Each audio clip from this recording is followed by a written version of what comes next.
fucking sucks. Yeah, I got no idea. What a bitch.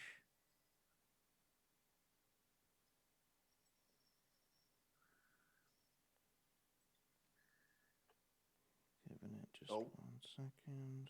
Wait a minute.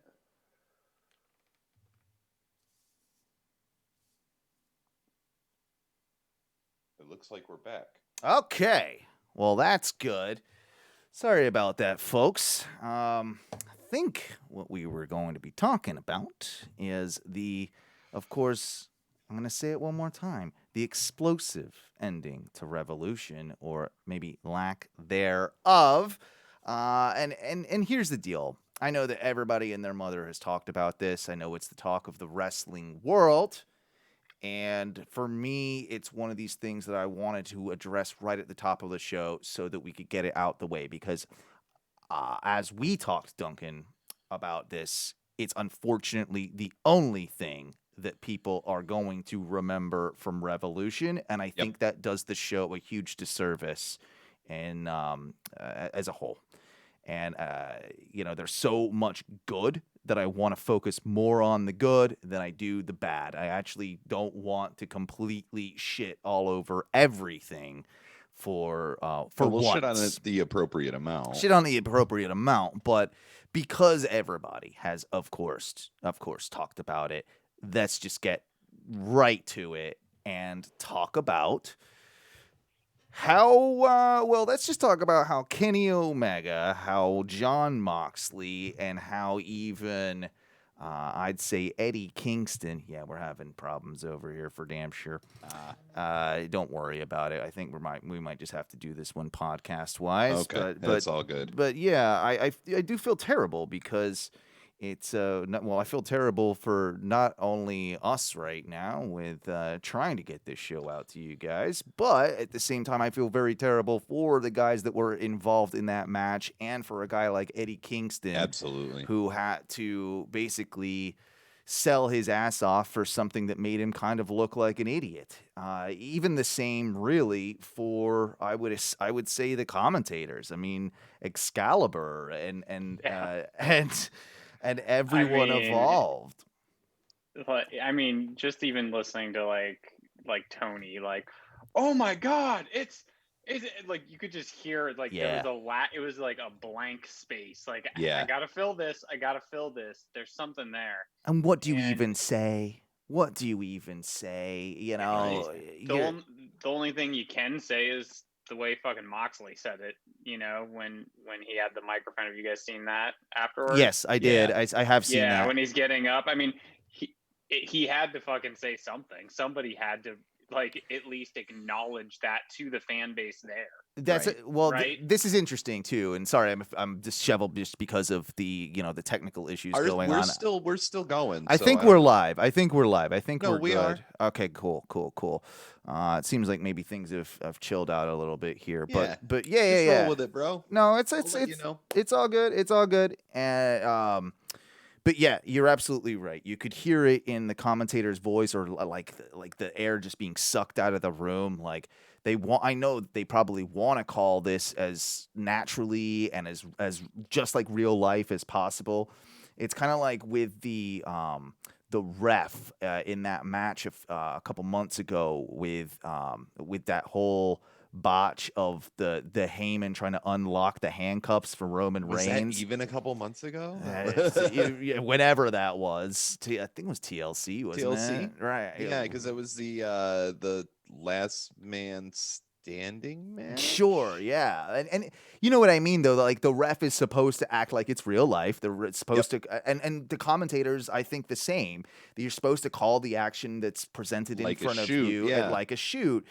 And when you're trying to sell this massive explosion and all these types of things, that's got to be hard to do as a commentator. So I felt bad for those guys. I mean, I felt so terrible for Moxley and Omega, for you put your bodies on the line. You have this, what I thought was a very, very good exploding barbed wire death match. About as good as you can have on American soil, I would say, really.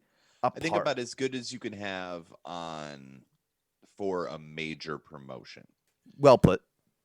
You know, because I think GCW and They can get away with CZW a little bit more too. Yeah. Oh yeah, for sure. Yeah, you And don't a have lot as of many watchdogs, looking for Right, but violations and things like that. but when the the GM of the company is the son of the owner of the Jacksonville Jaguars, like you kind of have a little bit more scrutiny on your product. So Yep. I think, okay, set aside the ending. Mm-hmm. Set aside the end. Set aside the last minute from the time that the Good Brothers left the ring. Okay, so like after that, Mox is just laying there. The countdown's going off.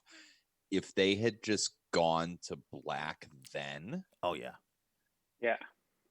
Like I know that the if you'd have just gone to black and heard an explosion, it would have worked just fine. Or something like that. Like maybe people would have been pissed with the pay-per-view buy, but I just think that it would have people at the arena would have been pissed. They would have. Yeah. Because I mean you got to have something. I think what you're saying works better if you're watching it. It does.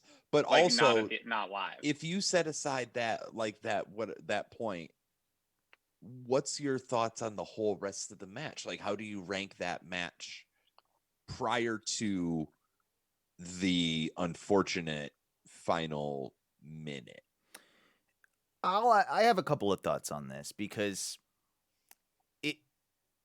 it was a good match. It wasn't a 5-star match. It wasn't anywhere. I don't know that kind of match can be a 5-star match. No, but it did have some decent psychology in it. And I thought that, there were some crazy big spots. I was a little torn on even having the Good Brothers involvement in it. Like, I don't know that you really needed that either. Like that seemed a bit gratuitous. That aside, of course, the botch was the botch. But even prior to that, every one of these explosions or every little bit of pyro seemed weak. Like it didn't have like the full like effect that I thought it would have. I thought that they would have gone a little bit bigger with that.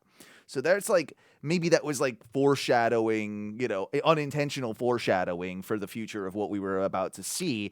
But I could get past that. I could get past like the ropes, like okay, like yeah, I think like they did okay, but for me it's and I don't know for me, but I don't know if it's similar for you and with what you're saying. Like some of them worked for me, like it worked for me visually when they hit the ropes and like it went off.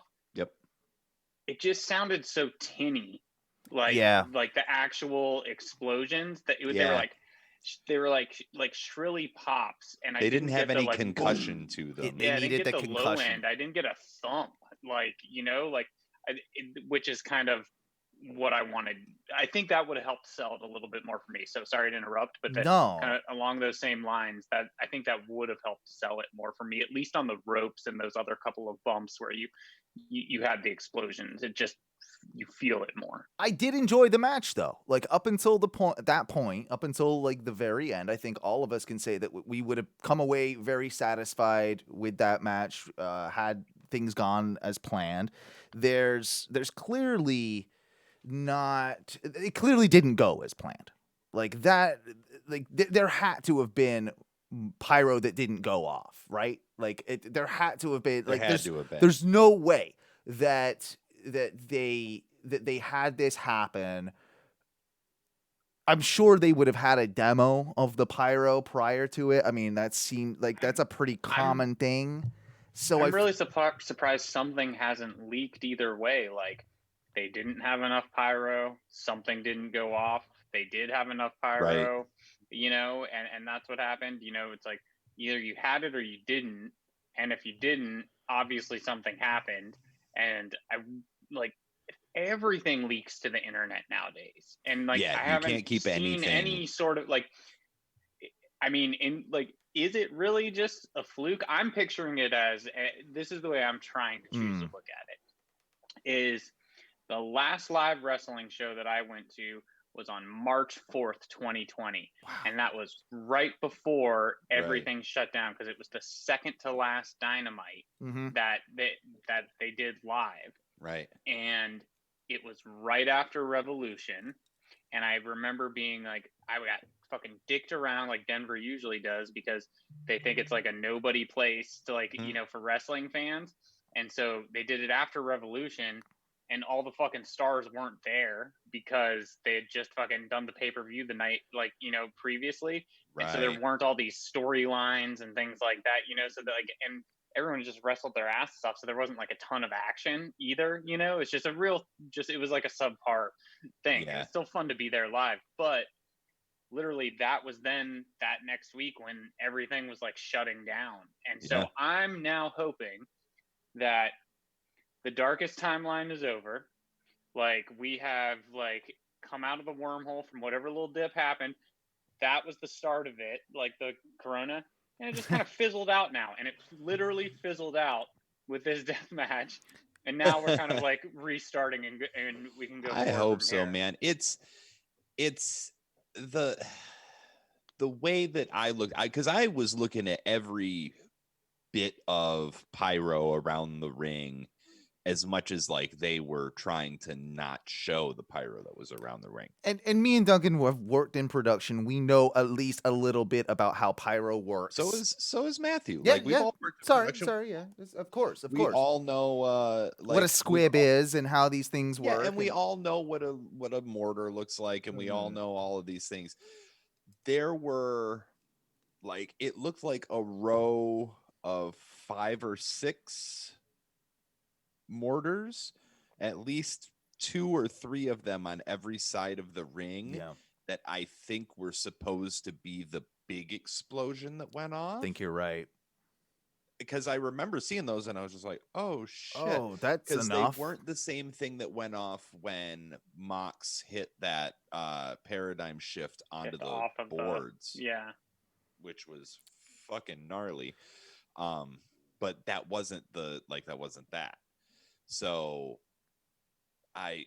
there was some contact that someone didn't hold a dead man. Something didn't, it was something that just was a technical fluke, or someone dropped the ball. My first comment to the Facebook group was, someone's fired. Yeah, haven't heard anything about that yet. Nope. I have heard from my contact backstage, who I can't mention his name, who has said that they were the pyro department were blaming it on the wind. That it wasn't that maybe they expected more smoke, but it was a windy night. It was definitely a windy night, and and that's not an excuse. Like, that is definitely not an excuse. Even with what they gave us, fuck that. There's not that. There needed to be more pyro going off to create more smoke. You also know you're in an outdoor, like a covered amphitheater. Yep. Like, you know that that happens. You want to create some sort of haze with pyro, you can fucking do it. Like, without a doubt. Yeah. Without a doubt. Concerts and shit do it all the time. They do it all the time. They do better pyro for some of their intros. Cody has more dangerous pyro every single time he walks to the ring than what was surrounding that ring. Kenny Omega had more pyro for his entrance than I think was used in the entirety of that match. I would agree with that. I would absolutely. If they were gonna go cheesy, corny, it should have been like whatever they did, and then like the entire stadium like does like a Super Bowl, like, and it's like an Omega fucking like symbol or something. Then it's then it's fucking cheesy, But like, but I think the way they did it was just like, oh man, or if you want to make it cheesy, instead of having like those little sparklers, have them be like gigantic, obnoxious sparklers, or like a giant Roman candles. Something ridiculous, like I don't know. Have not this. Have that song that we all picture when fireworks go off. That was like the thong song. Oh God, yeah, it's the only time we ever hear that song. Dude, oh, we should. Yeah, I'm gonna sell that ringtone this year. I also said to Duncan after the match, because we watched pretty close in time together, but I said, like, one of the things that they probably needed in this, if they really wanted to sell it, was a ring break. They could have solved half the problems with a ring break. That really could have done it if you had done a constructed ring break with the explosion too. Yeah, I seriously, there's no way in hell that it was ever the intention that this was what they were getting. Someone screwed up. No way in hell. Yeah. No way in hell. And no matter how you can maybe try and twist the story to, I do love Tony Khan trying. Yeah, I mean, what can you do, right? Like, he's going off of kind of what Moxley said. I wonder if he fed Moxley that line. That's what I was wondering. Yeah, too. Like, if somebody maybe that's why the ref had to tear the arm off of his stupid jumpsuit. Yeah, which did look so stupid. He could get to so that he could tell Moxley. So that right. I don't know. That getup was just killing me. I'm like, you look like. It wasn't even a bomb squad suit. It was something you'd paint a house in. Yeah, it was. It was what like you saw people wearing when COVID first started. Yes, right. Like you're cleaning it was a Tyvek suit. It was a Tyvek suit with a face shield. Yes, yeah, I've had to wear one. Like in my work life. I've had to wear one of those going into a grow before. I put somebody in one today. Exactly. Yeah, it's not a bomb suit. I mean, I get what they were trying to go for. I mean, if you do watch some of the, like, especially like the Onita Terry Funk one, the guy is in like a full padded, like, Hurt Locker kind of suit, you know? Yeah, like, you gotta be. Like, I feel like this guy didn't even seem like he was prepared to, like, be an MLB catcher with, like, the things around his knees and like hobbling around. Like, I feel like those guys are better protected for bombs. It's just like, it did make. Like, as much as we joke about it, like, it did make Kingston look like a complete and total dumb shit. And I feel so bad for it because he's not. No, and this was supposed to be the beginning of his face turn, I would assume. And like, I'm sure he was aware of, like, oh, maybe that wasn't very good. But his head's also down. Like, he's covering Moxley. He can't see how terrible it is. There's not that facial expression that you get. Yeah, you get the action, but not like the full on. Well, no, not even that. Like, he didn't have any way of knowing how big. Like, obviously you hear, but he wouldn't have known if it looked good or not. Exactly. He wouldn't have known that it looked like a wet fart. And how do you then, like, even maybe try and sell? He's in the middle. Yeah, that's a bad position to be. He's in the middle. He's getting spray farted on. Yeah. Like, that's exactly what happened, and I felt so bad. Yeah, and I felt bad for the two of them that actually wrestled the match as well, because after the explosion went off, what you don't expect to hear from after performing in a match like that is a crowd full of boos. Yeah. And oof. First, it was a crowd full of silence. Yeah, which might even be worse. Even worse. I think they were waiting, like we all were, after that initially happened. Like, okay, that was just the beginning. Yeah, there's going to be something else, right? Like, there's going to be another pop at some point. Like, it's another boom or whatever. Like, I really hope one day we get almost like a WWE 24 or something, about this, and get to finally see, like, it won't be for a long time, but I don't know, maybe when we're in like 10 years older and grayer, we'll be fucking shooting this and be like, oh, it's finally on. We'll get to see the actual reactions from backstage on the AEW network. Oh, get all the footage of Kenny just pissed off because apparently he was pissed the fuck off backstage. And why wouldn't you be? I would be livid if I was those two, and I would be livid if I was Kingston as well. Yeah, it's remarkable to me that a company with that much money dropped the ball this big. And I've heard also, though, like, and I disagree with this, but they're like, oh, this is gonna be like, we're gonna see this one day in a documentary about, like, the rise and fall of AEW, and this will be in that documentary. Like, I don't know that we need to be that dramatic with everybody. it. Calm the fuck down. Yeah, exactly. That's way too dramatic. Way too dramatic. I think if anything, it's going to be something that to talk about. It's such like I don't know. It'll be talked about for a while. Something else will come up. There will be a scandal. There will be something. This won't overshadow AEW forever. It'll be a hiccup, and like if anything, I think they're going to try and make some sort of remedy. They can't recreate that match or redo that, but I think they're gonna try and this might be a nice swift kick in the ass anyway. Yeah. Like they know that it's going to be like on every countdown of great wrestling botches, and it's just going to be a question of whether it's this or the Shockmaster that's going to be number one, right? Yeah. Now, even then, I think Shockmaster had more pyro than that last. Oh, I think so. I think Yeah, so. I think so. Did you guys see the kind of like video meme someone posted, and it's like when it went off, it was Goldberg's music.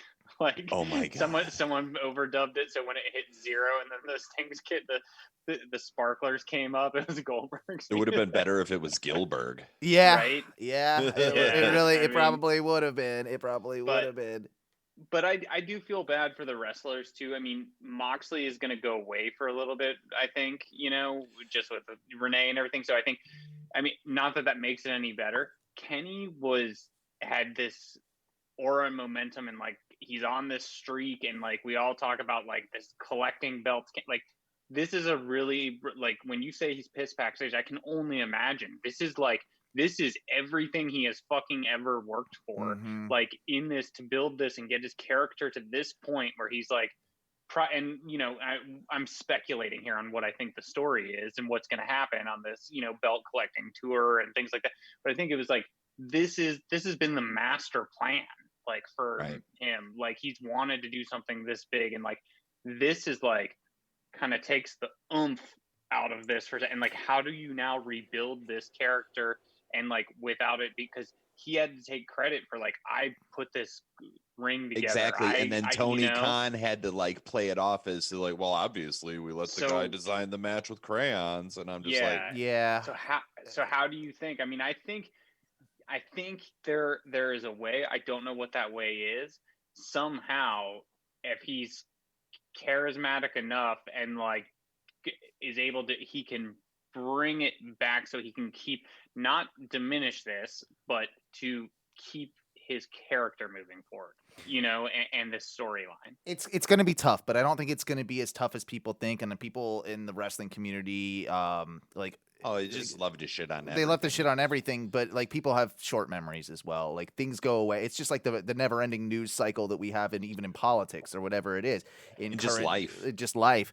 Like there'll be something that pops up that like takes the attention away from this in short term. I'm very certain of that. Now it's going to take Kenny, I think, a couple of months perhaps to get to exactly where he would have liked to have been by this point. If this not had happened. Yeah. I mean, yeah, the chat room saying I was super high and I thought they were going to drop a banner that said "Fooled you, Marks."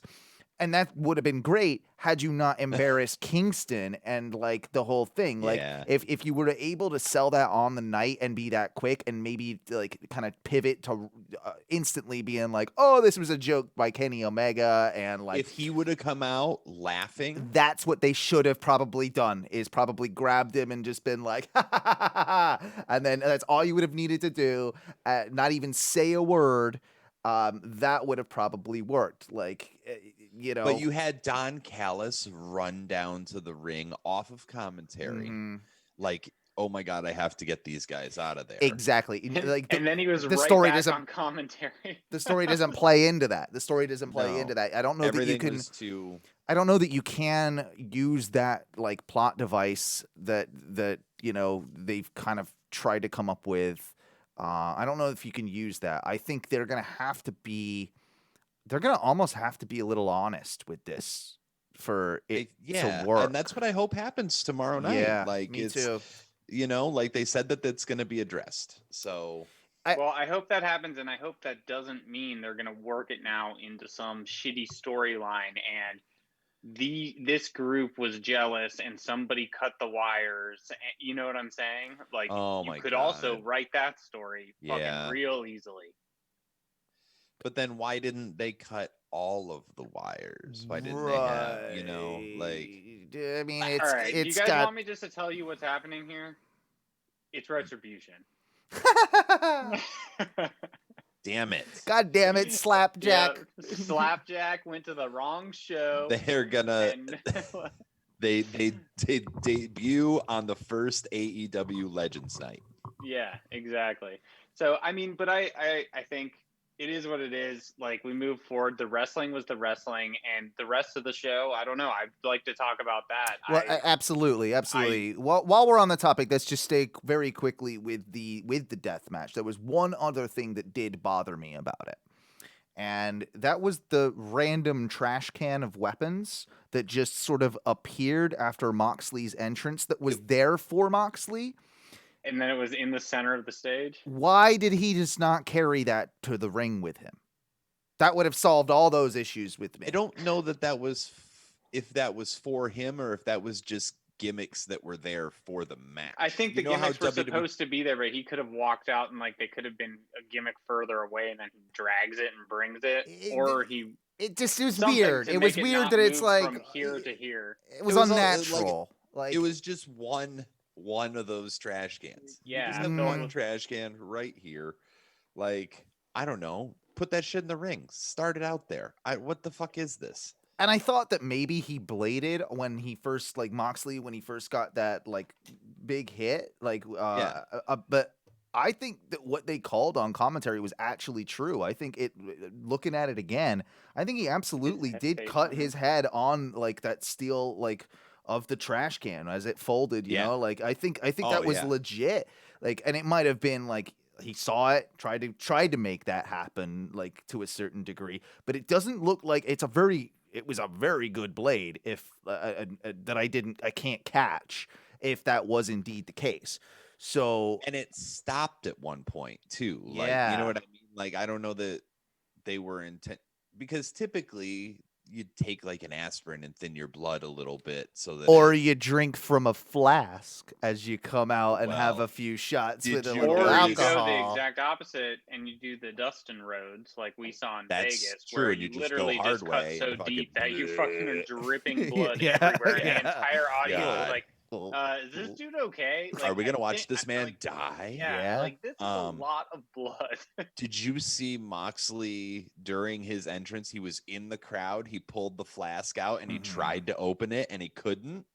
I didn't catch that. No. During his entrance, he tried to open it, and like he tried with one hand, couldn't get it. Tried with the other hand, couldn't get it. Bit it, like turned his back to the camera, tried to bite it and open it. And it was like it was just too tight or something, maybe. Like he was, I think his hands were too sweaty. Probably, get a grip on it. Yeah. And so it was finally like when he got into, because he was going to do it in the crowd before he started walking to the ring. And then he put it back in his pocket, walked to the ring, and then I got it. I think he handed it to the ref to have him. Someone open this. Turned around and Mulligan. Yep. Hey, have you guys checked the pyro? Yes. Mulligan, this thing's not working. So this is literally just a flask. So I just so make if this sure. isn't working, Props, like, attack, are we good? Yeah, seriously, what the fuck, props? Take it from the top. So yeah, that was, but I did notice that, and I don't know if that was like, I wonder if anybody else knows that. If anybody else knows that, please let us know. Yeah, let us know. I would be interested to know. I do not know. I do know that I landed in DC kind of like when it started. It was like a little bit before 8. So by the time I got to the hotel and by the time I like really was like actually turning it on, it was like 9:30 or something like that.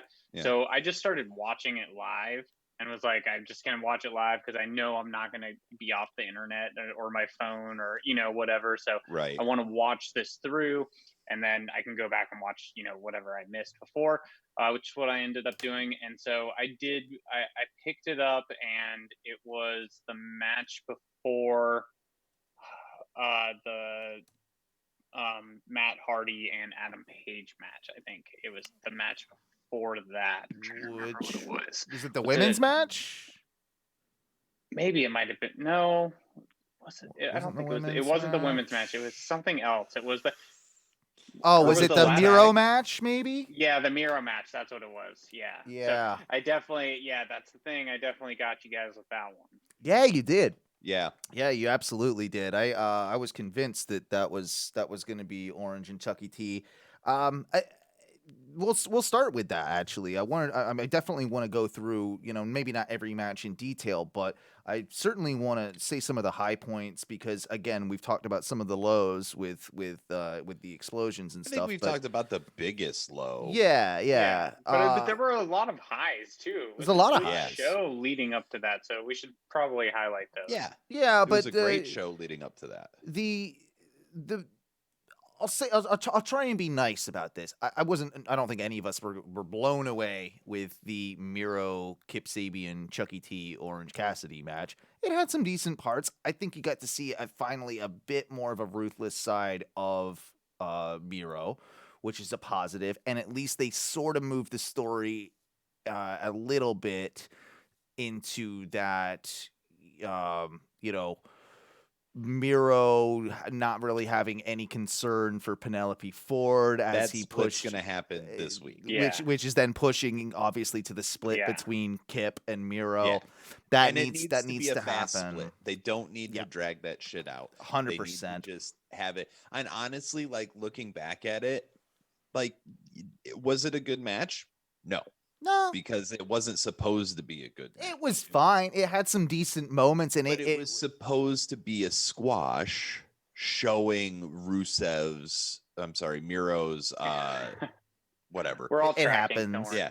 Showing his like his mean streak, right? And showing what happens when he like stops gets angry. Around. Yeah. Yep. So I think that them like attacking him before the bell and then like trying to play Chucky T off is like, no, ring the bell, I can still go. And like, I get how the story played out, right? So like, as far as that goes, I think it was good. I don't think it hurts Orange either. I don't think it does either. No. I think that he's kind of indestructible to a degree. I think so. But you also get to do all of that and build Miro, like, ensure that it's clean, like build all of that without having to sacrifice, I think, anything for Orange Cassidy because he's not part of the finish. He's not the one who didn't tap, right. He did show up and do what he needed to. He also got his ass beat, but like he lost nothing. There was nothing for him to like lose in the way that they did it, which I think is great, while building Miro into what we but rather want him to be, right. and have wanted him to be. And we've kind of gotten the goofiness out of the way right now, but it's time for him to kind of like be a fucking beast. I would like to see, now I'm thinking about it, now that I'm talking about it, like I almost called him Rusev, Miro versus fucking like, even like, I'd like to see like a Miro Wardlow match. Like, and I think you're gonna get all of that, and I think he's gonna split from Kip quickly, because like they planted that seed so perfectly. Miro did not hesitate to knock Orange stopped, didn't want to hit Penelope. Miro saw the opportunity, didn't hesitate to knock him into it, like, you know what I mean? So it was, and then like ran out, got Kip, was like, tag me, like did that whole thing. So we'll see that blow up. And honestly, Miro needs to destroy Kip too. Yeah. And then never have the two of them even in the same room again. And the same with best friends. Like, that's done. Like, move all of everybody separately. I don't care what you do with them. Just separate that shit, because it's run its course and it's not good. Have Miro go after the TNT Championship or something like that. Like, that would be more fitting for me. He can go after it, but like, he doesn't need to necessarily win it. But it depends on how Wednesday goes. True. And I want to talk about that at some point. 100%. 100%. We'll get there. We'll get there for sure. Yeah. I wanted to ask you guys what, not necessarily what your match of the night was, but what were your unexpecteds that were more impressive than you thought they would be? Because I've got two. One being the women's match between Shida and Ryu Mizunami. I thought was way better than I expected. I thought it was probably the best AEW women's match that they've had to date. I can't think of. I don't know if I disagree with that statement. Yeah, I think you're pretty on point. That actually is a highlight. Like, Yeah, it was for a me, sleeper. because It was definitely a sleeper Yeah. that I think I called on last week's show, where I was just like, yeah, I think that might be better than we're anticipating it being. Um, I, I think there's more. There's still even more story to tell there too, and having Sheeta retain helps you tell that story, and also can do a lot for Mizunami within AEW. And I don't think that we've seen the last of her. I kind of hope that we haven't seen the last of her, because I was Yeah, I suitably hope not. impressed. Yeah. Well, I think that we've sort of established that we haven't seen the last of her by Britt and like Nyla and everybody sort of teaming up to Yep. attack. So Are they see. forming maybe a mini faction there with? Oh, I kind of don't want them to. It feels like we got maybe too many factions in AEW, but I was just about to say that. There's too many everybody's a factions. fucking faction in AEW. yeah. Jesus Christ. Everybody's either a tag team or a faction. And I don't know. The other one I will say is I don't know why I didn't think it would be, but I was suitably impressed more than I thought I would be with the opening match, the Bucks against the Inner Circle. I thought it was a lot better than I really thought it would be. I mean, it was Bucks Inner Circle was great. Like, I didn't expect it to suck, but I didn't expect it to be as good as it was. agreed. It had a couple really good spots in it. Yeah, I love the that way really the worked. Bucks just came out like swinging legitimately. Pissed Bucks. The storytelling was actually really good in Yeah. the match. Mhm. And I guess looking at like who's in the match, the Bucks, Jericho, and MJF, MJF. like you know, MJF. actually the real young buck there, but you put all of them in there, and they are also good with their characters and their technical abilities to wrestle, and then just storytelling. So I think like even if you're not going to keep up the pace and things of like other high flying matches and things that the Bucks have done this, you kind of got all of those styles blended in together. Yep. Which I think was actually something that I think that's what maybe we were afraid of, without recognizing it, was the blend of all of those styles coming together and it not either being working. like one-sided, not working, like being too much of this, not enough of that. Like, whereas it was very well rounded, and it's almost like, well, God, that's what I should expect from people like this, Yeah. putting it on, like they are really good at what they do. And, you put them in that scenario and then they delivered, and we were the ones who had the low expectation where they probably didn't even think twice about. They're like, we're going to put on a good match. It's not going to be like banger of the year, but it's going to be a well thought out, good, solid wrestling match. Yep. And the way that they were countering all of the different moves that each other, like you could, like it was a very well scouted wrestling match. Yeah. The I'll whole say that the super kicks to MJF too, and when he's in that one spot, just selling with his drool just dripping down Yeah. his face, like that was great. I that's fucking so good. love that. So good. So good. I'll say that for me, my two matches, my standout matches were the ladder match for the Sonic Ring. I think that was always going to be. I was talking out loud to myself listening to you guys last week on the two podcasts. Just because I'm like, oh, I would love to say this, and just probably ranting like a madman in an airport to myself, then pretending I'm on my AirPods or something like that. But that was one of the things you guys talked about last week, which was what was going to be kind of the sleeper, and I think, I mean, it was.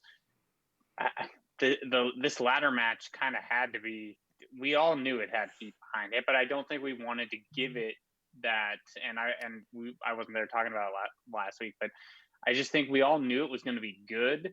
But I think all of us maybe just didn't want to put on that level of like, like that pressure onto it. I don't know. It's like, like, why do you, like, don't go in with this huge expectation and Right. Set be the bar disappointed. lower so you're not as I disappointed. mean, yeah, the It fizzling could out have at the been end. better I mean, though too. Like there were parts So- of this that did bother me. They came out with the this is what I right. was gonna say. Yeah. I set aside Cody being the biggest fucking mark for himself. That actually really did bother me and take me out of the match. And Yeah. and Teresa, We were even talking Teresa- about it. I was just like, okay, first of all, if you're legit hurt, go the to the fuck to the back. If it's a work, go the fuck to the back, because you standing there in every camera shot trying to make everything about you while they're, and you're taking away from the action in the ring. And I've previously, I know Cody has come under that criticism about being a mark for himself in the past. I've always given him the benefit of the doubt. I've actually thought he's, up until this point, been pretty good about it. He's not been, I mean, yeah, there's tinges of it here and there.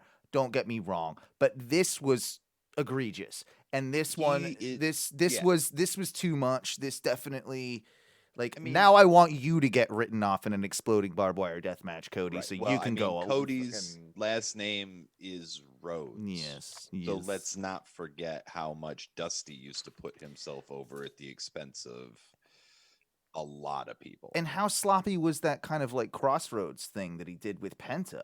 Like, it didn't even, like, there was something off, like, with him in the what whole. the fuck was going on with that? Like, his whole attitude. I'm just like, dude, are you just doing a sudden heel turn? Is that what you're trying for? Kind like, of felt like that to me, didn't it? It just felt like he was being a dick. Yeah. Like it. Yeah. So I don't know. I set that aside, and I'm just like, it was fine. Once Cody went to the back, I was just like, okay, cool. And then I got back into the match and everything was great. Once he came back into the match, I'm like, oh, so yeah. So it was a work the whole time, right? So fine, fucking go. But so yeah, stop being a limelight hog. Mm-hmm. That's it. You are fucking one of the EVPs of the company. Especially in a match where it's designed to put over a guy like Scorpio Sky and all these other people that deserve the limelight, when you're putting a fucking goddamn brass ring as your goal that you grab. Like, now you're just literally, like, maybe it was a subtle heel turn that we're just not privy to. Maybe that's kind of the intention. Maybe that was what it was. Also, the brass ring did look a little ridiculous. I'm not gonna lie. It was a total Sonic ring. It was a total Sonic ring. And before we move on to the Sonic ring, I will say, pun intended, you guys are saying Cody needs to hit the road. Oh, so, yeah, right. So I had to say it. I've been thinking it for like 45 seconds. Anyway, it wasn't a Sonic ring, by the way. That was Shaq's cock ring that he left from last week on the show before. It fell out of the ambulance when they were pulling out. Yeah, exactly. Yeah. It's the only remnant of him. That can go way off the rails. There's a pulling out joke. There's a lot of things. There's a lot. There's a lot going on. There's a lot. So, but yeah, I mean, I'm glad that we got the end result that we did. I know I took a loss in that. That was one of my few. You could afford it. You could afford it with your predictions. Yeah, that one. I'm glad that my pick of Ethan Page to be the sixth man was. Yeah, you were dead. You nailed that. You were dead on. I'm like, oh, that looks like I said to Doug, I'm like, oh, I thought that was the guy from the north. He's like, yeah, dumbass, that is the guy from the north. Yeah, it's him. Yeah, there he is. I was like, it is. He goes, oh, they were wearing the same color jacket. I was like, yeah, because that's the same guy. Yeah. I mean, what do you guys also think about Christian? That was big news. And then also, like, again, do you think some pyro fucked up? I don't know. I don't know if you've seen the memes, like when he's like going like this, and it's like, where's my pyro? Yeah, might be. I feel like you would have given him more of a fucking. Didn't he used to come out to like? Didn't he have like a waterfall curtain behind him or something? That was Randy. Yeah, I'm not picturing the waterfall. I know he didn't have it, but what I'm picturing would work for him is like a flashbang like along the bottom, like where you walk out, and then like a zigzag up, but it's like the real quick, almost strobe pyro, you know, like pop, pop, pop, pop, like so quick, and then moving it off to, you know, so it like kind of zigzags up and over. For some reason I'm picturing that as perfect. I should probably go pitch that to like the LD and Well, I mean, everyone. honestly, like they need some help in the pyro department, so you should probably. Clearly. I'll say this. I was happy with Christian. I'm way more happy with Christian than with Kurt Angle, if it was to be Kurt Angle. Yeah, the more Because I thought just about it, the match potential obviously is so much bigger with Christian. I think he is 47, so it's not like there's a ton of time. I mean, but did you guys see before the Rumble? Even I believe he posted it. He had to have posted it, but it was like what kind of shape he was in before he did like the 5 or 6 months or whatever it was, 3 months. I don't know exactly what it was to get in shape for the Rumble. That transformation he did was probably like 6 to 8 months. But dude got fucking ripped. He was not ripped prior to that. You not know, at like, all. No. And then he got fucking in shape. And like, I don't think you do that for a one-off. Like he's like, I'm giving it my this is another run. I have this opportunity. But it also makes me think about the contract negotiations and things like that. It's not like they waited till he was done with the Rumble, like to talk to him. You know, I think they did. I think they did actually, because it sounds like it contacted them. Yeah, he contacted them, and it came like within a week or two from contacting Tony Khan. It sounds like he signed a contract. Like it happened quick. Like AEW also does not fuck around when it comes to signing people. No. Like WWE will pussyfoot around for a little while, and like you'll hear rumors for months. It's just like, oh, WWE is thinking about signing this person. Like, how long has it been since we heard rumors of WWE signing Taya Valkyrie? Sure, been over 6 months, right? And now it finally comes to fruition, like a week or two ago. Yeah, exactly. With Christian, well, that was something that Tony Khan had mentioned on a podcast or something too. A lot of people they were asking him like if he was interested in, I forget her real name, but Zelina Vega, and it was like right when her contract had just ended or a week after. And he's like, yeah, he's like, I'd love to talk to her and figure something out. And he's like, I just, he's like, I don't know when her contract ends, but it ended apparently the week like prior to that or something, but she was going somewhere to Vegas or something to do something. But either they move really quickly, or hard to imagine people with a lot of money running fucking large businesses making not having shady deals and things fucking happening and being like, yeah, we just made this happen, this huge contract happen in 2 fucking weeks. I don't know. Lawyers typically don't work that way. No, you are correct. You are correct. I will say that I think it's been quite unfair, the response that Christian has gotten online. I think a lot of people were saying were very underwhelmed. I was not one of those people. I thought that it fit every single bit of what they kind of teased. I think that they didn't. Maybe it just because it wasn't CM Punk or Brock Lesnar. People are those gonna, are the only things. Those are the only ones that people were going to be happy with. Yeah, let's be real. And they were also going to be pissed at them. Let's be honest about that too. But at the same time, I will say, like, I'm happy. Like, I think it's going to be a good thing. But the way it was done, I feel like it could have been instead of, and now the person that Paul White said is like, and it's like, then you just bring him out. Like, so where's the story? Like, are you just going to start on Wednesday? Like, is today training day? Like, did you just show up? Like, you're kind of getting a feel for the place, right? Like, and like Wednesday you'll pick your fight. Today's my orientation. Yeah, or like, why didn't you like? It was odd that he didn't even say a word, too. You know, like you come out, you sign the contract in the ring, you do your pose. Shirt, shows off his. Well, you gotta sell merch. I mean, first and foremost. And actually the merch itself brings me to kind of what I want to talk about with Christian, because what's the phrase on it? Outwork everybody. Everyone or whatever. Everybody or everyone. Everyone. Everyone, right.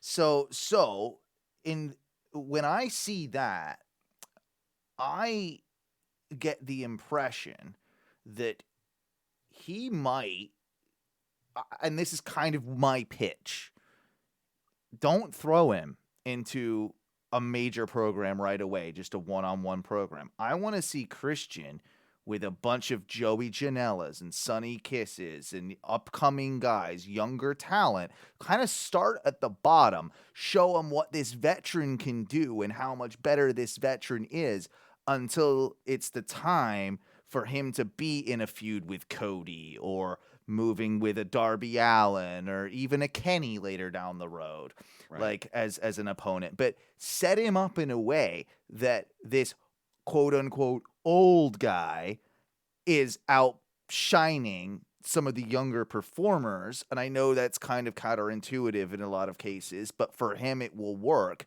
especially with that phrase, outwork everyone. Like, you know, like this, like, no, it's not a bad idea. I think that's definitely got legs, and that's probably close to what they'll do with it. Well, yeah, and it's a great story because he could actually come out on Wednesday or something and say, hey, like AEW is about wins and losses and this, that, and the other, and I'm starting at the bottom and I'm working myself to the top. I got to get my wins before I deserve my champ. And he'll be able to put some people over on the way up. 100%. I think it's also smart because it gets people to watch, you know, the show knowing that he's going to be on it probably like earlier or mid part of the show. On Dynamite, and then you're also not just throwing them in there and sacrificing these large storylines that are taking up the beginning and the end of the show, you know, those types of things, and having to take away. This would be a very smart way for AEW to actually keep that like built-in talent. My concern is, and I think other people have thought it, and I've read about in articles, but is that they're stacking their roster way too much with like older people and things, and like not putting enough on the talent that they've already signed and giving them, you know, we've all talked about it, giving them the actual opportunity to shine. They've done that with a lot of people, or a fair amount of people. They've picked and choose. Now we're talking about this third hour. There's this rumor of possibly a show coming out on a wrestling show on a Friday night. You know, who knows if that's AEW or whatever. And then they have the new dark show. Yeah, Dark show. Elevation. Yeah. Elevation. So can you use the people who are coming into, like someone like Christian, use him in those segments of Dynamite to shed light on the program and like put somebody over a little bit while helping him put himself over and build that storyline? I think he can. But can you also then put him and bring some of these stars to these other shows? They should. To try and bring eyes on them and put the storylines in there, which I think goes more along the lines with what you guys are saying, is like start from the bottom, build up. You know, maybe he's like, hey, I'm entering in on Dark, and like it's going to bring more eyes to Dark for a while as he works his way through and then gets up to Dynamite or something. You know, who knows? That outworked everyone that you're talking about. Oh, and maybe that lends itself to a Dark or an Elevation style program for sure. I think that's a really good. I think that's a good show. Yeah, it is. Real quick, I want to go back to the Scorpio Sky thing. Me too. Because they're pushing like the title match. They're like, okay, you won right away this tomorrow, right? Right away. Yeah. So it'll be tomorrow, and I'm just like, okay. So yeah. So what do you do with that? Do you just have him like he grabbed the brass ring and now haha, joke's on you? I kind of think you got to have him win it. I think so too. I think you kind of got to have him win it, and I think you got to fully in the process have him fully turn heel. And maybe that's how he wins it. Darby can maybe get it back later down the line, but I've also heard rumor that Scorpio Sky might get involved with the Four Horsemen.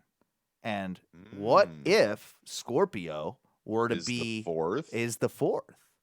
I wouldn't hate that. I would at not all. hate that. He would also be the first African-American member of the Four Horsemen, which would be cool. I would like that so much more than fucking Cody being a part of it. Me too. And I think it would fit him quite nicely because I think I don't think he's bad on the mic, but I think he's got room to grow. And around those people, it would probably work quite nicely. I think I would have him as TNT champion, have FTR or Sean Spears or Tully help him beat Darby, therefore then setting up a new feud with Darby, because Darby needs some new life. Like, he can't keep doing the stuff with Taz. So having that kind of work its way into there, now you've also got the potential of Sting with the Horseman. With Horseman against the Horseman, so on and so forth. So that sort of plays nicely into things. I don't know how true that will be, but I think you're absolutely right, Duncan. I think it'd be extremely foolish with the prestige, if you will, or the idea of the brass ring, what that really means to have him go on tomorrow night and lose to Darby. Like, it would almost eliminate and ruin what you've kind of you're trying to establish. Right. And I think you've already established what you want to do with Darby. You can't actually Arby's. But you can't. I feel like you can't keep this, and it begs that question. And Owen, you just said like maybe it then brings that correlation to Sting and him with the Four Horsemen and like that sort of thing. But you can't just keep Darby and Sting together. Like, when do you do it? How do you do it? Is it just quick? Is it like we did this cinematic match? This was the build-up. Like, we've proven, he can get his ass beat. Yeah, he can also win, but like, he doesn't need to be the champion. You know, I think especially after that cinematic match with Sting, maybe that's that climax and lends it to, like you just said, him losing the title, because that Scorpio Sky storyline is needed. You can't just squash that storytelling.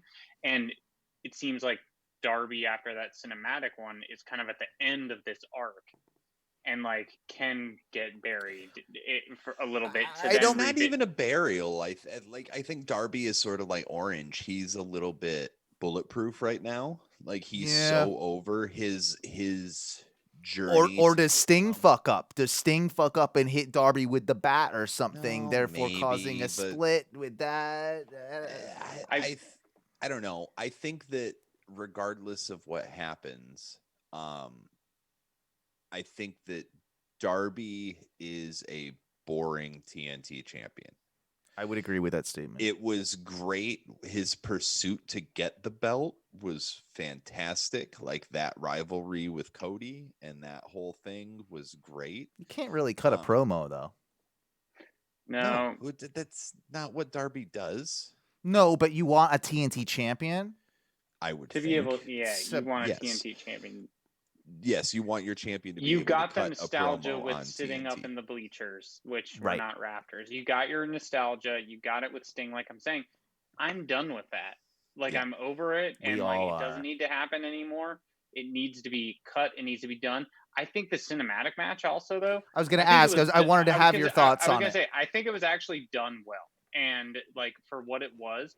The beginning, I was laughing, and I'm going to look at the notes. I did, when I landed, because I knew I was going to be watching wrestling that night, I ate some gummies right when I landed. Yeah. So I was like, all right, I'm going to be feeling great. And I wrote, the only thing missing from the beginning of the street fight was Shane McMahon and the strippers. Because it felt like an underground Raw for a little bit before they started like switching angles and like going to different areas, which felt almost video gamey. I liked it. I liked that part of it. That's what I'm gonna say. I did like it because it was actually done well, even when there was like they were on top of some platform, and and then it like the camera like went from one side of it, and then there was like the drone. They had the drone that did and then it like moved over, and I was like zipped over to where like the other. You know what? I don't hate that. And I like the way they did the intros too. Like, they had Starks and Cage get into the car, and then the drone flew through and up and over, and I'm just like, it was pretty. It was pretty. And by the way, we all know someone who was very heavily involved in the production. She takes credit for it on social media. I think. She does, but I won't say her name. I think though the only I didn't hate it. I liked the street fight. I thought that it was about as well as it could be done, and I thought it did absolutely do justice to a cinematic match. It was good for Sting, kept it safe. I just personally think I'm over cinematic matches. Like, it's just a personal thing of mine. Yeah. Like, I'm kind of like fatigued with them. Like, I need a break. Like, it's been, and we know that we're gonna see another one at WrestleMania. At least one. I think probably just one, but yeah. probably just one. I think WWE is trying to stray away from the cinematic matches Yeah. as well. Yeah, Like, yeah. Especially now that they've got sort of that proxy for fans, and they'll have fans at WrestleMania.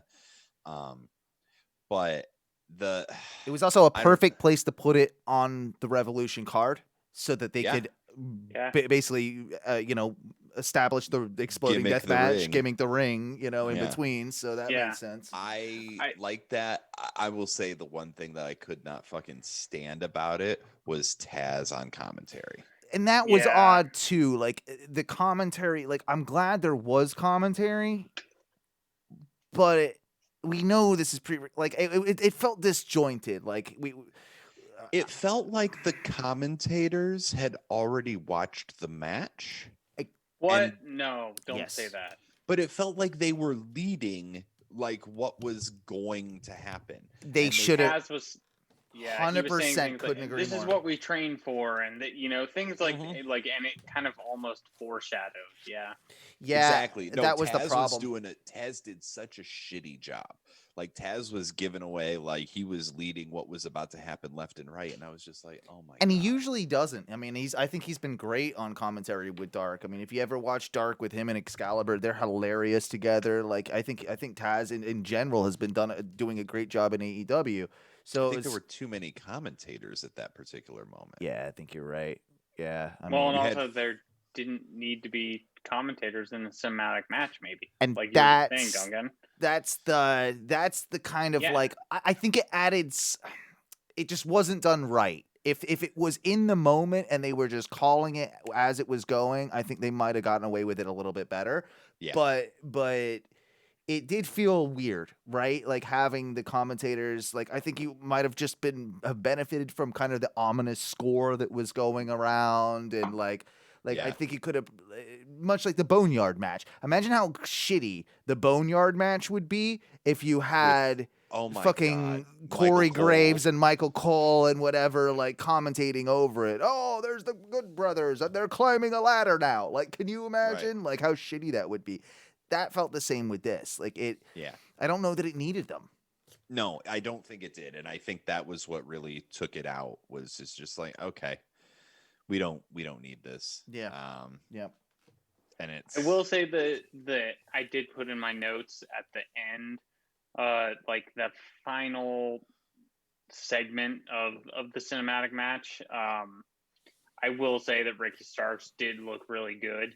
There was a spear that he hit, Mhm. which was super solid. But Yep. that last segment in the ring, there was a pretty good amount of like good wrestling in there for a second. But Ricky Starks was like kind of showing. I don't know. He stood out like in that moment where I was like, he's actually looking good, and then he ends up like taking fall. But I was like, he looked really good before that. He did. looked And good I in also defeat.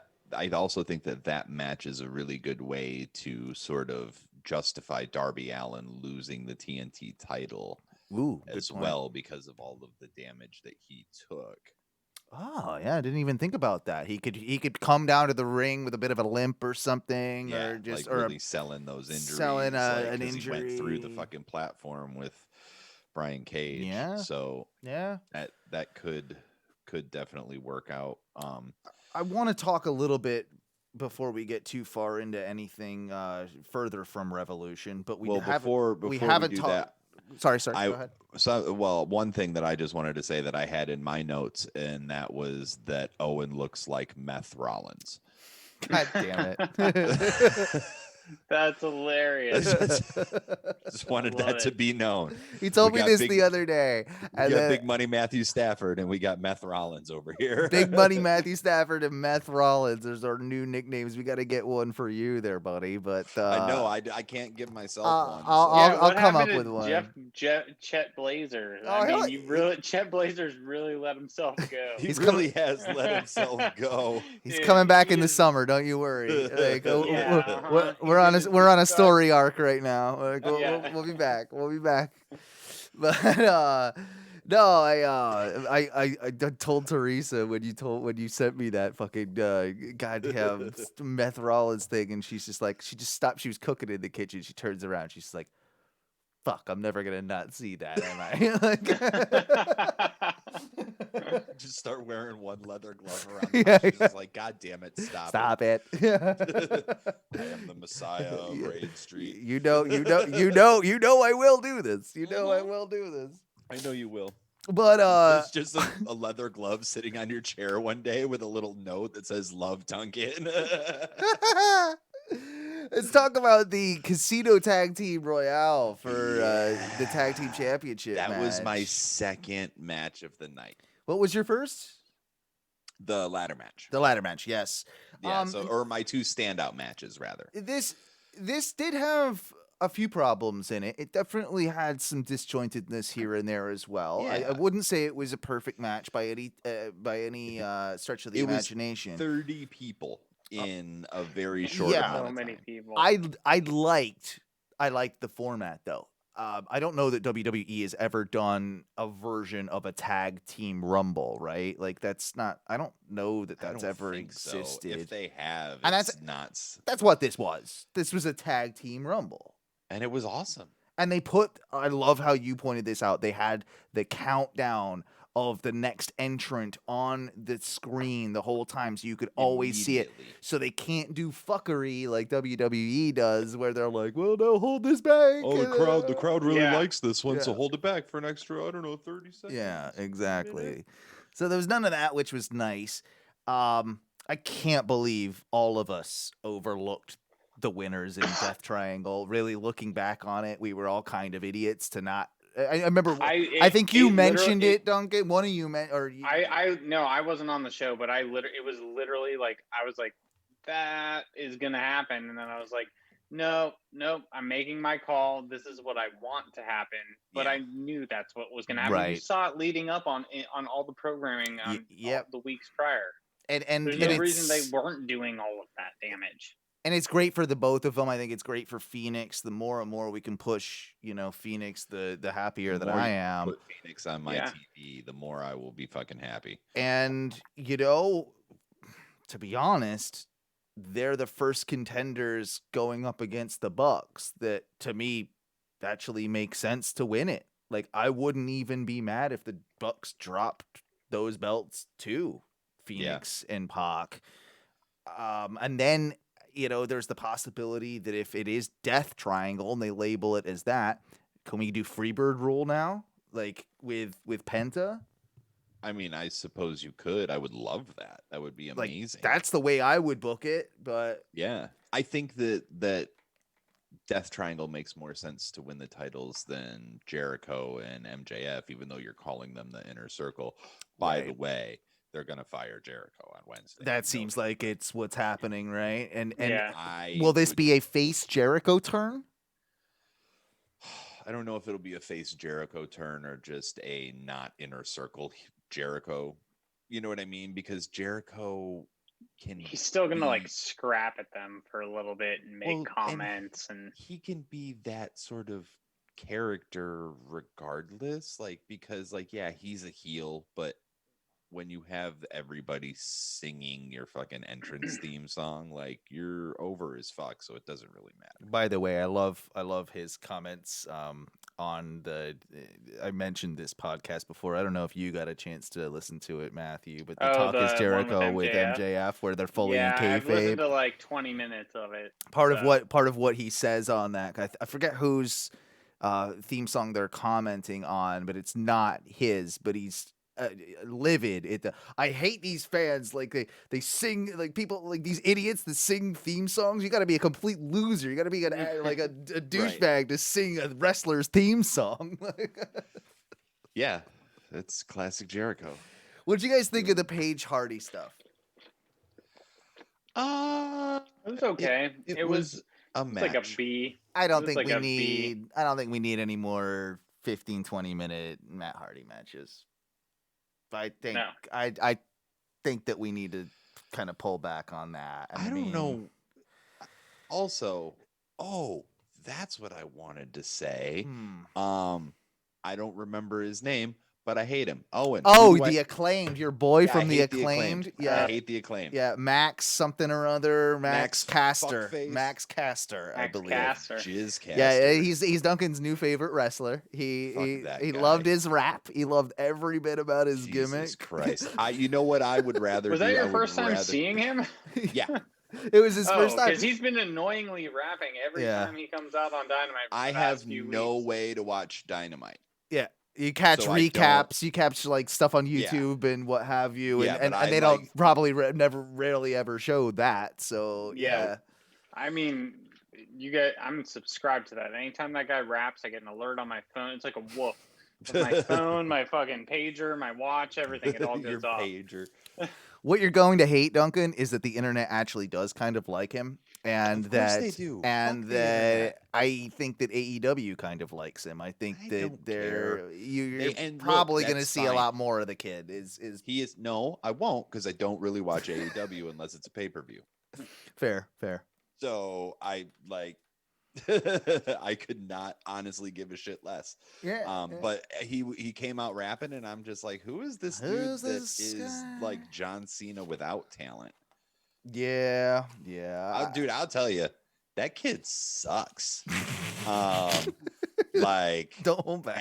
as far as fucking rap goes, that's the most garbage bullshit I've ever heard. Like, especially as far as freestyle goes, because you could tell that was a wannabe freestyle that he rehearsed the wrote. fuck out of. Hey, that's I'm what just like, every single one of his sounds like. why So don't you there listen you to go. fucking KRS-One or MC Supernatural, learn some shit, shut the I fuck love up, it when he gets stick mad. that boombox up your ass. I just Sorry. don't think you've heard the last of him. So I don't think you've heard the last of me rant about this. Fair then. enough. Fair enough. It's okay. It's okay. Is there anything else within Revolution that we want to talk about, or should we move on to some of the other shit that's going on in the wrestling world? Give me more Ethan Page. That's all I really need. Oh yeah. I was super. Man, him picking up Lance Archer the way he did too. I forgot what he put him in. It was Yeah. I forgot what move that he had, but I remember just seeing like, oh, he's struggling, but damn, he got him. It was Right. kind of like a throwing power bomb, if I'm not mistaken. Yeah, or and like, Lance Archer, big boy. he's a big boy. And Ethan Page is not a small dude, but he's not a big dude. He's not as big as Cody. He's not like He's short and stocky. He's like a fucking bulldog. he's like a Gable or something. Yeah. Yeah. In that got that kind of kind got of- that kind of kind body of. style to him a little bit. probably yeah. a bit taller, but yeah, something in the same Right. realm. I did want to talk about how I did watch most of Monday Night Raw last night. And what I did notice is that at the 90-minute mark, we had 2 matches on the show. Wow. Okay, so I actually literally started watching live at the 90-minute mark That's funny. last night. I missed all of it previously. So we had a 10-minute squash match. They did they didn't start the first match until 20 minutes in. So the first 20 minutes was basically video packages with Miz and Lashley. Then Miz talking shit in the ring to Did they do a Lashley. commercial? Yeah. Oh, yeah. There was commercials in there. But the first match, I think, started around 20 minutes in. 10 minutes of Miz Lashley, which was nothing but a squash. Nothing but Lashley beating Lashley- shit out of Miz. And I like that because that part I do like. Ended up with another tap out with the Hurt Lock. I think I mean, that's- you wanna call had it the to- Hurt Locker. You had to do it that way too. You have Yeah. to keep him strong as fuck. but they're doing exactly that, and I think they're really doing a very good job of making Lashley look like the beast, the monster, whatever you want to call him that he is right now. So I was excited for that. I liked that. Mhm. But then we went ages and ages and ages. And then finally, at around 10 minutes past the hour, we got Sheamus and Drew in a no DQ match. All right. Right.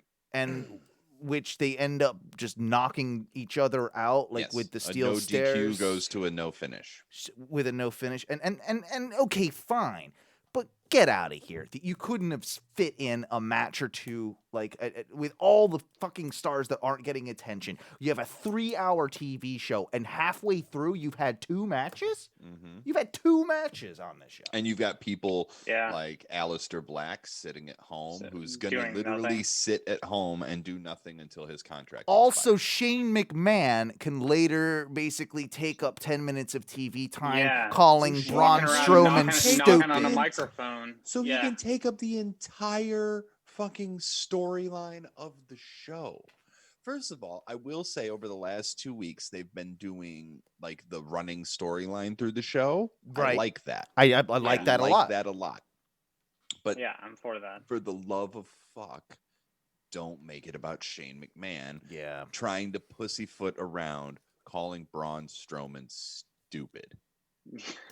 Did you Because that dumbest- is stupid. That is stupid. This is the dumbest fucking angle that I've seen them do since Vince McMahon's miraculous lockbox that Shane is gonna unveil if he beats the Undertaker at WrestleMania. You know what I mean? Like, stop. It's just childish, this whole like Yes. it takes me out of it, and I'm like, yeah, I get this product is somewhat for kids. We get that, but come on. Like Yeah. and with Shane, it's like we've been there, we've done that. We're sick of you. We've told you we're sick of you.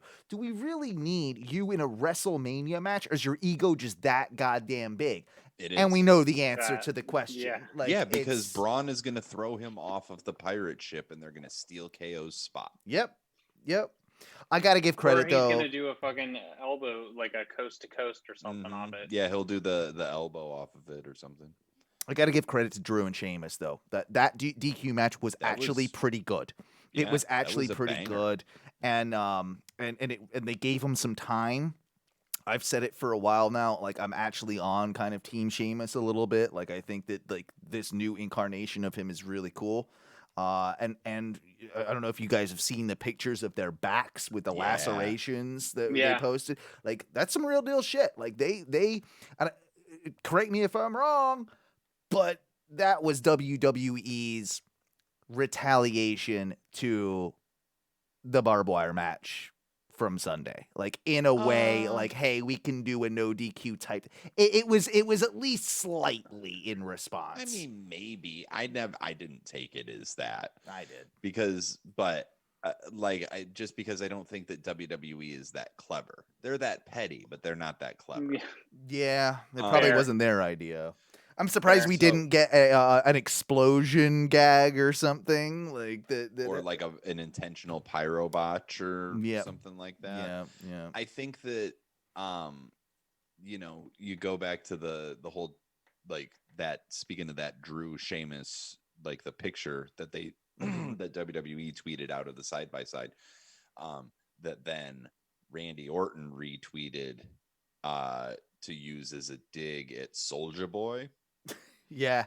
So, I've seen like- some of that stuff Yeah. boiling around. So, Like, like, we're Soldier going Boy back and now forth with wants to get involved because he saw probably Bad Bunny or something. I don't Oh, know. dude, he probably saw those fucking singles sales spike up or playlists or whatever. Yeah. He's like, shit, I gotta get on this wrestling thing, man. Yeah, Right. That's probably it. Honestly, Big E said it best in a tweet where he said, if all of these rapper versus wrestler beefs are all just a way to bring back a Def Jam Vendetta Fight for New York style video game, then I am all for it. And Then- you know and- what?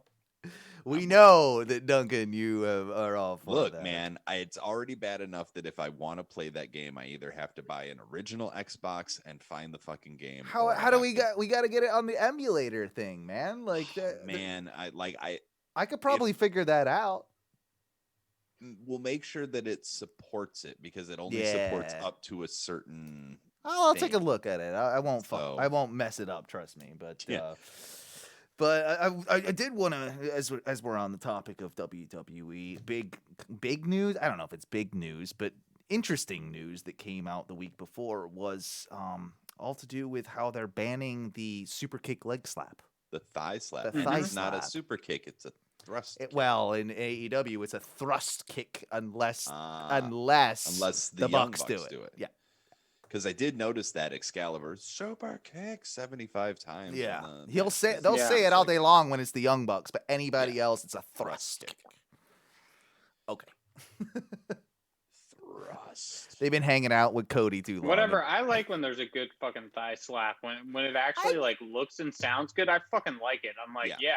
It's I do. never bothered me, even when I've Never. noticed it. Not Even when in the I've noticed slightest. it, it's never bothered me. The good ones, I get. Like, you're not supposed to notice it. Understand that completely. Right. Ziggler's has always been a bit blatant, a bit obvious. Okay, but that's not what bothers me about Ziggler. Ziggler bothers me because he's got no fucking charisma. Like, he's just a Yeah. piece. He's Oh just my a God, turd. his brother's the one with all the talent. Yeah. Oh yeah. Fucking Nick's awesome. Wait, Yeah. no. Am I getting it right? I mean, wait. No, Nick is Dolph. Nick is Dolph's. Shit. I'm getting Ryan. Ryan. Yeah. Ryan. I love Ryan. Yeah. He's awesome. But yeah, even like that with Dolph, like that's never been a bothersome issue to me. Is like anybody doing the leg slap. That's wrestling. That's fine. Like that's part of making a move sound and look great. And I love that sound. Like when you get that crack, you know? Like yeah. it's You know what that sound is? That is exactly what I was saying. Like, if you're not doing that, then I'm not getting that thump and like rumble and low end that I wanted out of the just like explosions the in concussion match. with Like, the it's explosion. just this tinny fucking lackluster kind of just kick to the face. But like when I hear this behind it, you know, it really, knowing what they're doing, I'm like, contact like that. Your brain, you hear that noise and you're just like, oh, like instinctively, exactly, right? Yeah, and that's amazing. Like, yeah, and it's even when it's quote blatant, it's not like the most blatant thing in the world. Yeah, you can catch it, but it's like also if you're watching the match for the most part until you go back and watch it, you know, for the most part, you're not like, yeah, I saw that, you know. Yeah, I don't care what any smart says. You're not catching 90% of those. Yeah, exactly. And then you it's watch like, what if there was like there was no sort of slap or anything when Kenny did the V trigger? Oh, it sucked. Yeah, it doesn't work. You know, it's the same as like the Kinshasa. Like you need it. You absolutely need that to sell it. Yeah, you need to hear a noise because otherwise it's just, and it's the same as like you watch people that do like the knees or whatever, and they like bring their arms, like you watch them bring their arms down to do to like slap their thigh to when they do. It's like, come on, man, like this is how people are trained. Yeah, I imagine for most of them it's muscle memory at this point. Like you can't probably tell the Young Bucks to not do it. Like they couldn't probably do a super kick without doing it. Like they like. I mean, you know what I mean? Well, like we're now gonna have a hands behind the back tied match. Right. And it's just like Gargano. Like Gargano, it is like instinctive with the super kicks. Ciampa's instinctive with them. Like KO. Like. So where did this come from? It was do we hear it was Vince just getting pissed at seeing it or something? Vince apparently was watching. He paid attention. He was paying attention at SmackDown. He woke up and saw somebody do it and was just like, "Nope, no more." And I'm like, I don't think this will stick. I don't think this will last. This is one of the nah. There's no way it does. This is an old man calling shots. And this is Vince being Vince and not knowing what a burrito is. And exactly, it's like he's gonna. And by the time they switch it back, he'll never remember he said to change it. Right. Yep. Like it's a non sequitur. Like it's not gonna like. Yeah, it's a not starter. Blip. Yeah, like blip in the radar. Yep. Can we also talk a little bit about the fuckery that is happening with the WWE Network and the move to Peacock? Because you guys don't like the cock? Well, I don't really have high hopes at the moment with this because it seems like we're getting less of a product. Now, yeah, I guess technically we can get it with ads for less money, so there's a bit of that, but I don't really like to watch ads, so I'll probably end up paying the premium for the $9.99 Peacock, the same, you know, if I cancel WWE Network. What if I told you you would get The Office? which they play on Comedy Central basically Yeah, all day 24 long, hours a and day, we've all anyway. binged for the last 10 years on Netflix. So what if I told you for $5 more a month, you know what really pisses me you could off is the pretend that fact, yeah, you were going to watch it again? you could pretend that you don't either own the DVD sets or you haven't Yeah. been binge watching Right. it for the last year. Like a bunch of shows that I actually like on NBC that used to be on NBC aren't even available on West that Wing's shit. not on there or nothing? Wrestling's not on there. What the West fuck? Wing's You on guys are both Paramount That's fucking your West jam. Wing marks. That's your Yeah, jam. that's No, your Duncan. jam. I've never even watched The West Wing. I just Okay, know I've it's never watched Duncan's it I'm a thing. West but Wing mark. But he's tried to get me into this. It didn't hook the way when he got me back into wrestling. But West I Wing like isn't I gonna liked hook me. Aaron Sorkin's The Newsroom. I got into that. I never watched The West Wing. I just yeah. Yeah. That is the same guy, right? Well, Yep. Okay, cool. I will say this is not to get away from our Peacock conversation, because I don't remember if it's NBC. Is it ABC? I don't know what the fuck it's on. But Young Rock, did you guys ever watch? Have That's you watched NBC. any of them? I have watched the first one. I did enjoy Okay. it, and I'm Okay, I watched the first one too. So, Yeah. and I was like, you know what? I don't 100% hate it. Don't hate No. it. I'm like, I will give it. And I've read articles, things where they say like, and I think it's huge for me, and probably I would think the same for you guys. Starting a new show, they say if you give it 3 episodes, that's what really tells you. It's what I literally always say never get about past- all my I could- podcasts, really, is like you got to listen to 3 shows before like you can truly judge Yeah. what it is. Right. Yeah. But for the most part, a lot of shows and movies, I'm like, fucking 2 minutes in, I'm like, yeah, no, this isn't working out for Yeah. me. Yep. Like, get out of here.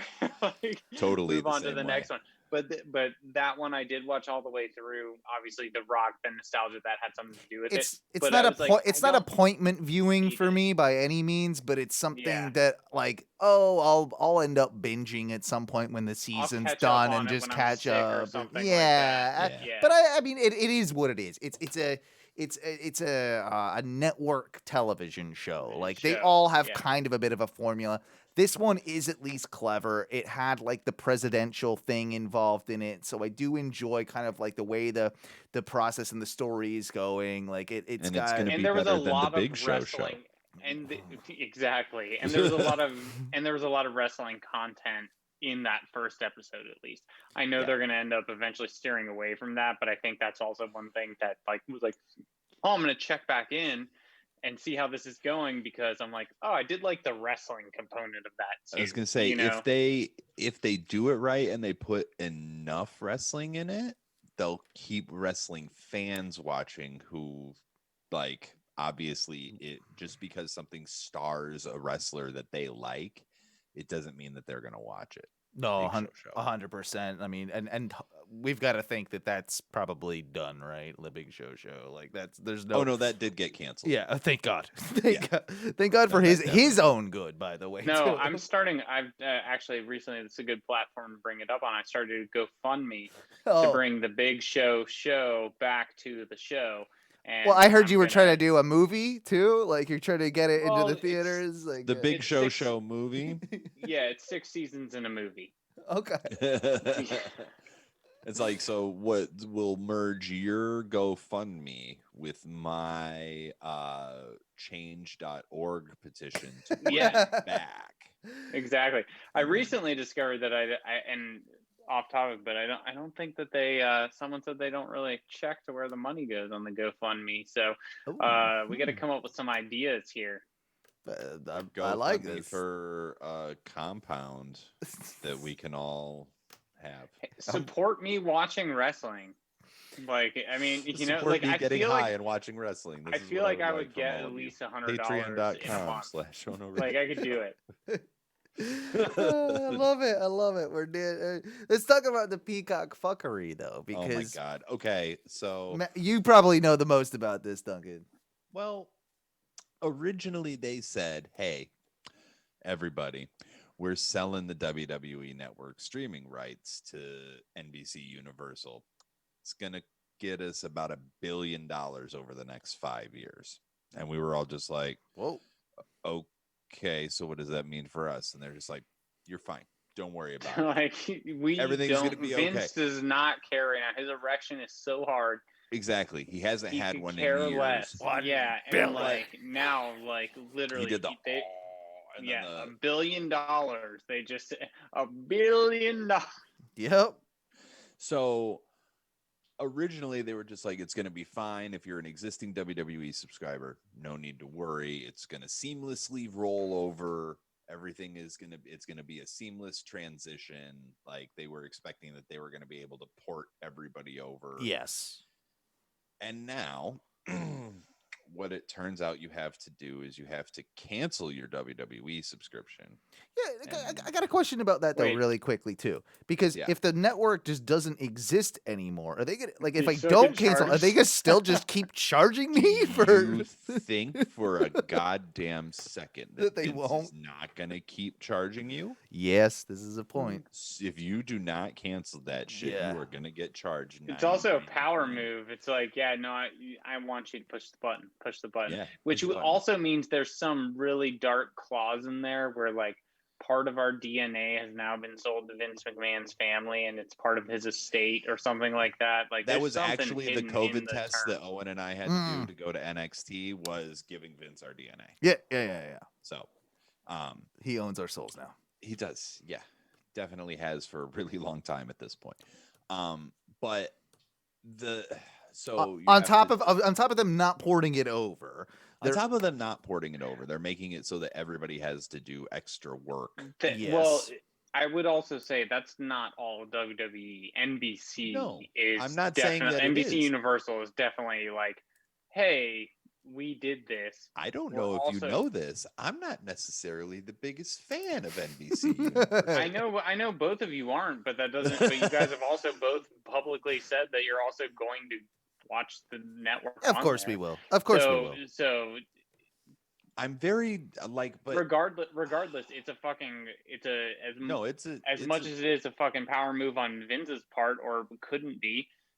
NBC Universal is like, okay, here is how we are gauging the new subscribers, and here's how we're gauging the data, and here's how we're like. Literally, that's probably 100% how they're running the business. Sure it's not like we port you over and now you have NBC Universal. It's hey, fucking buy into NBC Universal. Yeah, that's what they want you to do. And I get that. It's just not what we were told was going to happen. No, because we're not getting all of everything in the archives until after SummerSlam is what I think the press release said. Potentially after SummerSlam. So we're gonna get the pay-per-views. They're still gonna get, I think, some of the newer like originals and what have you that are coming out. So we'll get those. But going back and finding Royal Rumble 1997 or whatever, that's not. No, I think all that'll still be on there. I think it's gonna be like the old shows, like old ECWs, old World Class Championship Wrestling, old Smoky Mountain. And then the problem is like also what they're doing is right now WWE Network has a search feature. You can search for individual matches. You can search for individual wrestlers. And when you go and click on a pay-per-view, you can literally like go to your match. Go to your match that you want to see rather than it being one continuous timeline of one stream. So like when you're fast forwarding, it has little hash marks so you know where the different and you can skip to the hash marks. Like YouTube videos, if you're not familiar, YouTube videos guys online like that are listening to this, like I'm sure you've seen that with YouTube videos. Click, this for this discussion or whatever it is. Like they have like inlays so you can get to like certain points of the video. Yeah. And so NBC's like, nah. Not doing that. No. So they're only giving you a portion of the archive. They're only giving you they're reducing your search functionality and all of the things that are already built into the network. Like obviously the WWE network, like it's going to be a whole new app that you have to download and integrate and give your shit to. So it's like a whole new set of dog shit. For something that I only watch about once a month. Yeah, I mean, there's the odd special that I'll watch, like when they do the documentaries and that. So that's the thing that you just summed it up. The network, like all those functionalities of searching for this match and searching for that, Like, yeah, okay, you're not getting that, but How we often all do you use basically them? said we don't use it. Yeah. Like, Well, I watch a we pay per don't view use and I it. watch. Well, I guarantee you, there's probably some sort of data set that they have that Oh says yeah. like 90% worth of our 1 billion. people It's don't worth use $1 this. billion for this because 90% of them don't do this. I get that. I get that. I have used it before. I've I I have mean, definitely. as well. I think we all have, but I think like when you're saying like is it something that is consistently used, or is it something that you can like pull back on? Again, it's what's best for business, and that's Right. exactly what they're doing. And they like everyone can bitch and pull up those points, but the fact of the matter is like I'm not on there every day Well, searching through things and going through the catalog. Here's my problem with that argument too, though, is that obviously we've got a network. I mean, I think the stats were something along like the network was WWE network was right around 2 million or just under 2 million. It was like 1 point something. One Yeah. point something, right? As of late. And then they sold to Peacock, which was going to, they said, have the eyes of over 24 to 28 million people, mostly because a lot of those people are getting it free through Comcast, which is their cable subscription anyway. So I think some of those, and Cox or whatever, like those numbers, some of those numbers are coming from there.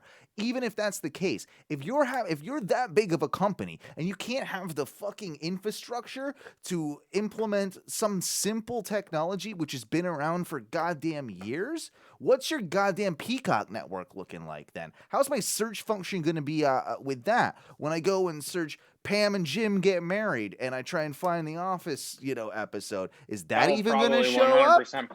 Probably 100%. I know that, Yeah. Will. That's a bad example, but more specific to the point, what if the search function is so broken that I can't even find WrestleMania 33, or whatever it is? I think you'll be able to search for WrestleManias. I know. It's the individual matches. Well, it's the matches and it's the individual superstars. And that's that's just kind of. We also don't know they're not going to have the markers. We're insinuating they aren't going to have markers. No, they've said that they aren't. They stated that they weren't. Oh. So that's my problem with it. It's like how is it that you have a platform that already exists that can't be implemented correctly into a multi-billion-dollar platform and still contain that level of production, if you will, or that level of 100% because the amount of money outweighs the people bitching. Yeah. It's literally happens. It's literally the fucking business. They're like, people will call and bitch about this, but the amount of money we're paying those people to listen and the amount of like money we're generating based on the people who aren't bitching, we do not care. Let's give them the bare. It's cost efficiency, like in increasing revenues. They're like, we have stockholders that we have to fucking like abide to. They're the ones fucking basically that we have to make happy. That's all it is. That's why you don't have these functionalities. Give you a bare minimum product that like you can bitch about, but you're not gonna not use it. Well, yeah, I say that, but I think like I would understand it if it didn't already exist on another platform. Like, I just don't understand why it would cost that much more to implement that already exists. Because of NFTs and Bitcoins and stuff. I don't know, man. No, it's just they and already Bill have Nye, their way. goddammit. I want to talk about They him. already have their way of doing it on their plate. It's the same way if you go to like Hulu and like trying to search for something is way different than Netflix, and it's a pain in the ass. It's like, you know what I'm saying? Like, it's like everyone's user interface is completely different. So like, if you're going to do that just for wrestling fans, does that outweigh like you implementing it across the board? Is it going to be like use their technology? Use what they've already. Like, you bought the network, but you're buying the technology. Can't you then? I don't know. Maybe not, but yeah, maybe not. I'm just saying it doesn't really work that way. I know it doesn't, but I still think I'm that. Also saying that like weighing how much like I think that I haven't canceled my WWE network out of sheer laziness. I think so too, but I just think like you look at numbers of network television, like someone like, I don't know what the fuck The Bachelor's on ABC or whatever, and like we're like, oh, 2 million subscribers or whatever, and then you look at like fucking American Idol or The Bachelor or something, and you're like 33 million people. fucking tune in every week to Right. watch this. Bizarre. You're like, what the fuck is happening? And I think Right. that's like that segment where we're going 2 million people or under 2 million on the WWE network bitching to people who have like 27 million people. Drop in the bucket. They don't care. They're like, what? Yeah, like, they could not possibly give a fuck. Like, and honestly, rerun. because the majority of the WWE fan base is just gonna be like, all right, whatever, I'll pay less and go over. And I'm just like, it's one of those things where it's just like, I think I'm done. I'm not trying to discredit your guys' arguments. I'm just from where they're at. They're probably like I'm saying. That's you're big money, Matthew. We understand. I want to see the pay-per-view, so I'll be on there. I mean, I'll do it. I'll wait and watch it the next day. Yeah, fair. Like, how often am like, oh well, I can't watch this one live. Like, honestly, I only watch WWE to see Reginald anyway. Which kudos to him, by the way. Yeah, getting himself on with a team that's on a multi-roster show. Or multi-roster. Hope he doesn't get hurt. Well, yeah, this is it. I mean, she's carrying him around though. Like that's her new guys. We got some breaking news. Do we? This is the first time we've ever been able to do this because normally we're not on the air. But Impact just went off the air. Okay. And Impact President Scott D'Amore revealed that not only would Impact Sacrifice feature a title unification match because is that the Impact, the Moose one, because they 2 weeks ago or a week ago they made the TNA World Heavyweight Championship a recognized championship again. So they have 2 heavyweight championships. So it's going to be Rich Swann versus Moose to unify those 2 titles.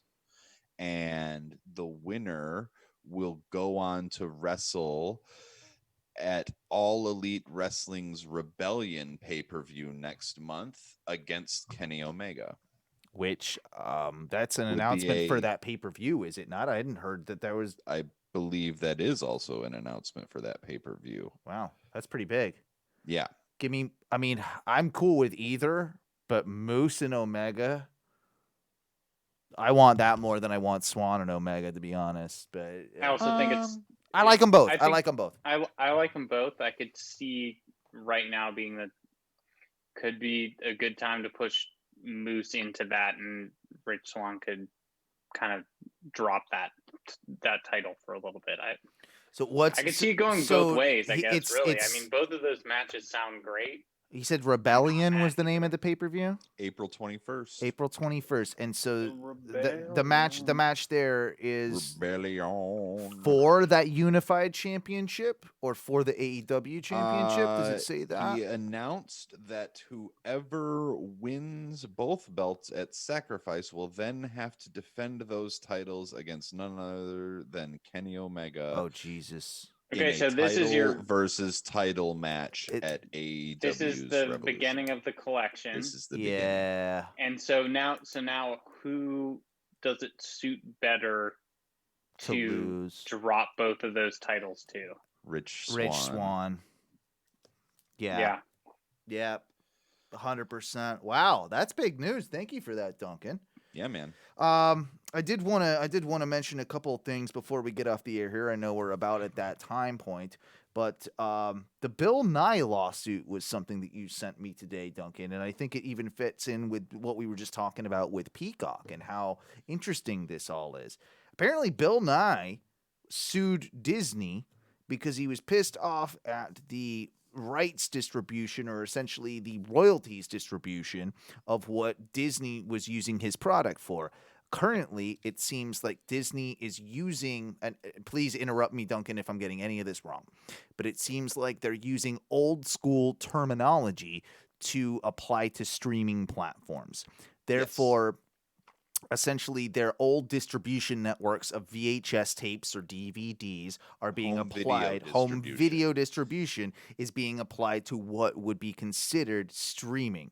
So that means that Disney is picking up 80% of the royalties while only giving their talent essentially 20% of the rights, right? Like they're 20% of Whereas on television networks, when it's like broadcast on TV, it's a 50-50 split for the royalties, apparently. Right. So Bill Nye sued, but he did lose. Bill Nye was suing for 50%. He was looking for 50-50, just like television, which I would say that streaming, much more like television than home distribution platforms. Streaming, to me, is readily available. Right. And like part of the I can stream it at any time, like from anywhere. I think that's the distinction, from anywhere that I have that, like, I don't have to physically have a copy. Yeah, and part of the argument that Disney's trying to make is that it, or in the past has made, is that we take the 80, you take the 20, because we have to send out DVDs, we have to package DVDs, we have to put them in stores, right? And so like Bill Nye was trying to argue that you don't have to do that anymore. It's a click of a button. Right. However, I think that where the judge was coming from was the fact that, like, you look at how Netflix started. Like, Netflix started by sending out DVDs, right? So, and then it was like, oh well, you can get this DVD, but we can also have it available for you to stream over here. So if you want, you can just watch it on your computer or whatever. So I think that's probably where that sort of line of thinking was coming from. Where this ties into wrestling is that the judge ruled that while Bill Nye is not eligible for, or not entitled to 50% of the royalties for a television streaming deal, he is entitled to 20% of streaming royalties as a quote unquote home video distribution deal. Yes. Now that WWE doesn't pay its talent anything. Anybody. They don't pay anybody anything.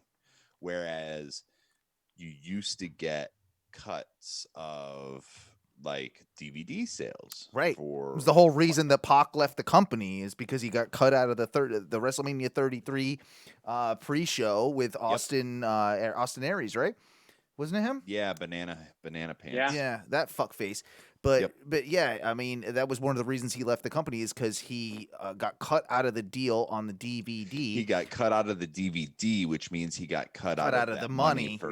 Yeah. So this opens up the WWE, and then by default NBC, Universal, and Peacock. Exactly. So Peacock might be a little bit like, fuck. Yeah, they might. We might have to pay all these people 20% of the revenue that we thought we would be completely, scot-free on, essentially. And now we're going to probably have to pay talent. And now all of a sudden, the $1 billion that they thought, that they spent with WWE assuming those rights, maybe that deal isn't looking as good. Yeah, because anymore. It's not going to be WWE paying the streaming. No, it'll be Peacock and NBC. Well, which then would also go back to the previous conversation, is then do you limit the content you're allowing those people to search and see? And here we go. Yeah, that's exactly why I tried to segue from the one to the two. The big money move. Because they're both related. They're both related. Follow the money. That's all you can. That's all they're doing. Who benefits? Vince McMahon. That's all they're fucking doing. God damn it. Yeah, and it sucks too, because like the WWE network has been great. It's been really good. It's been solid. Been good for everything that I've wanted. It's done, and I've canceled when they did Saudi Arabia's and things like that for like 2 or 3 months at a time, and then I get my free month back, and then I'm back in because I forget to cancel, and I'm glad I just have it to watch the pay-per-views. Then I'm like, oh, the 24s are good. I'm like, the documentaries are good. Like, I will only watch ever those. remember to watch that shit when I'm watching the pay-per-view already. So I have to make a mental note if it's happening and I'm not watching it right after. or I see like when I pulled up that it's something that's flashing across. I'm like, oh shit, I meant to check that out. Because I'm like 365, 24, like all of those are really, really fucking good. Yeah. I'm Those are just the things that I take disappointed they away. canceled Swerved. That's all I mean, that's what I got bought the network for. Is Ride Along is still happening? Ride Along and Swerved. yeah, Aw. right along. And the Yeah. bump. And then quarantine stopped that. Yeah, exactly. Oh yeah. Like I was saying, Ride Along. in It's Gorilla just like earlier. Oh, it's just yeah. like literally like this. It's a Zoom. Yeah. And people are pretending they're in the same car. In the car with like like with a screen. Yeah. and it's like me and like we're at different angles and it's just like It doesn't even look. We have a green screen of like random shit. It's like, Duncan, why is it snowing there and I'm in a farm country? Like, oh shit, let me go forward too. Yeah, Yeah, click, sorry. click. Oh, sorry, my It's like, bad. oh, there we my go. bad. There we go. We're Greasy good, right? Oklahoma. also don't overdo the shimmy on the. Yeah. That's the angry orangutan, Duncan. Angry orangutan. Yeah, I did. We we got to all get know out of that. here because it's about that time, and I need and I'm gonna have to, with all the bullshit technical issues, I'm gonna have to do a little bit more editing on this one than I usually have to do.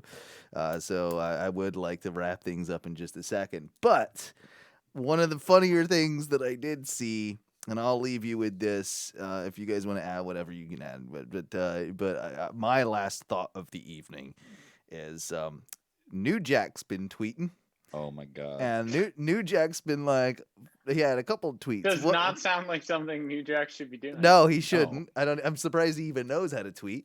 But he let AEW It's like know. a knife for the internet. How someone sold it to him. Yeah, he let AEW know that he's got the instructions for a death match if they ever need one, if they ever need it, and then also said that New Jack AEW confirmed. he's Oh, good to go, and he's actually tweeted that New Jack wants an AEW contract. So he's yeah, he's he does. The dude needs some fucking rock to I was gonna smoke. say he needs some money. fucking money. It's like y'all got any more of that crap? So that's definitely happening. That's definitely happening. I mean, I could see him and Tony God. Khan at a business meeting getting along really well. Like that'll Extremely well. Tony Khan was stabbed today in a business meeting. Yeah. And it was with a soup spoon because he took every precaution to have forks and knives taken away from the Seriously? table. And he fucking tried to scoop he his made a eyeball out. shiv during the interview out of the Yeah. backside of a soup Exactly. spoon. Right. He literally he was keystering it the whole time. Like Yeah. he's still in the fucking joint. I just thought that was funny. That fucking come on, New Jack and AEW. Some asshole on the internet is gonna be like, "Oh man, New Jack Confirmed. and AEW confirmed." Confirmed. First of all, no. And second of all, like if they won't let Hulk Hogan anywhere near them, they're not letting No. New Jack anywhere near them. Absolutely There's not not. a chance. Hulk Hogan's a racist piece of shit, but at least he didn't actually catch bodies. You know what I'm saying? and try to Like, kill some dude. New Jack. Yeah. No, New Jack has I think 2 or 3 confirmed kills. Confirmed when he was kills. Bounty hunter. Yeah. And yeah, and then like he almost killed that 17-year-old kid, mass transit, Eric Yeah. Lewis, and then Oh, Dick Grimes because he threw him off that fucking scaffolding. Mhm. So New Jack is mentally unstable. Yeah. I And do if not you see don't know what we're him. talking about, go watch that Dark Side of the Ring. Oh yeah. And Real honestly, quick on Which that. Season 3. Real quick on that. Yeah, there's it's basically a recap of season 3 that's coming out soon. Have you seen this? Where it's like more in depth on season 3 with Conrad Thompson doing further interviews with into the see, previous I did read season. that. like, yeah. It's like what is it? Dark Side Confidential or something like that. Confidential. So I I did think see that. that's coming out soon. So that actually sounds pretty interesting. It does. I'll fucks with it. But yeah, I'm good for the night. If you Fucking Look, Meth you killed me. You Rollins. killed me like New Jack would kill me. Yeah, Meth Rollins needs another hit. God damn. Oh, boys. Jesus. All right. Fucking find us on Instagram. Yeah, Instagram, With Ohno Ohno Wrestling, twitch.tv/ONRS live when we can get this thing running live. I mean, unfortunately, I think it's been fine ever since we it's been fun, yeah. had the issue at the beginning of the show. But sorry about that. I don't know what that really was. I think it was something on my end. What you got there? What you got there? It's kind of like a brass ring, but it's a green ring. Is that your cock ring? That's a What? thick-ass cock No, ring. this is my Oh, finger that's jam here. Your Yeah, workout for ring? Yeah. For rehabilitation, I got this weird ass contraption too. Awesome. Yeah, like Just really strength training. Well, I'm the champion, and I'm getting into grappling and things like that. So you guys better watch the fuck out, because I told you from here on out, I'm stating it. I'm winning every single predictions moving forward for the next year, and I will be the predictions champion for the next year. And if you don't like that, eat a bag of dicks. Oh my God. OhnoWrestling.com, OhnoMedia.com, NobodyCaresGoHarder.com, Patreon.com/ONRS. And what do we say when we get out of here, boys? Woo!